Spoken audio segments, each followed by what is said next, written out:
Je la considère, paradoxalement, ma plus grande victoire, j'ai pas gagné, c'était la médaille de bronze aux Jeux. Mais ça représente en fait beaucoup de travail sur toute ma carrière, et donc ça va être cette ténacité et cette rigueur qui m'ont permis de durer longtemps et de finir par une médaille aux Jeux à Paris.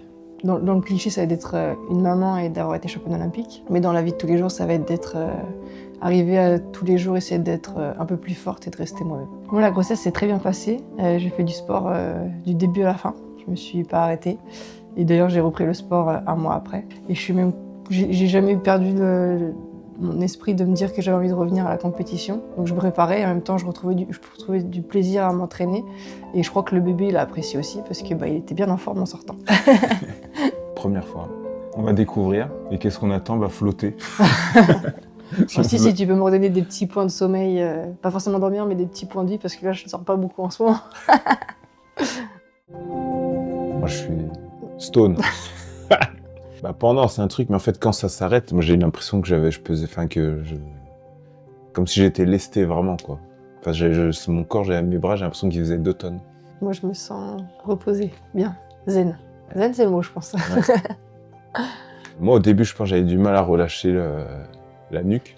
Et puis après, on croit qu'on est relâché, mais en fait, on se rend compte qu'en fait, on tient. Ouais. Notion de temps, je ne saurais pas te dire combien de temps, parce que le temps est une notion très abstraite dans la boîte.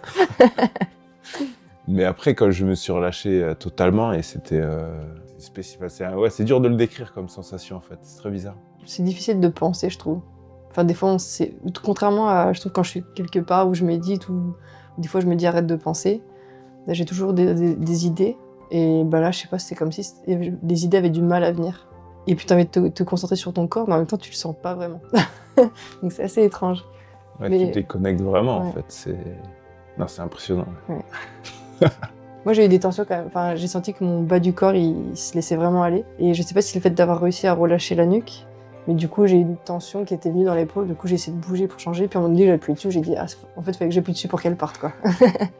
Et du coup, j'ai senti un point que je savais pas que j'avais. L'épaule où j'ai été opérée. En fait, je me serais pas vu repartir directement. Non, ouais. Non, ça termine bien. C'est-à-dire que tout ce que tu as pris dans la boîte, là, tu le digères, je trouve. Récup quand tu as besoin de retrouver de l'énergie, de te reposer. Franchement, c'est incroyable. Il y a toujours des périodes de la saison qui sont très difficiles. Je pense que tu mets ça dedans. Au lieu de mettre un jour de repos, au lieu de mettre 3 jours de repos, tu mets une journée où tu fais ça. Je pense que c'est bien plus bénéfique que plusieurs jours où on te dit fais rien, ou va juste te faire masser. Là, c'est un temps où tout se déconnecte, donc je pense que c'est vraiment bénéfique. Je suis prête pour la rentrée, là. Moi, à un moment donné, je sentais même plus que je flottais, en fait. Ah si, on a senti notre cœur battre. Ouais. Tu le sens pas, mais t'entends ton cœur, donc c'est quelque chose. Osmosia, votre recommencement pour le corps et l'esprit. Réservé à Dijon dès aujourd'hui.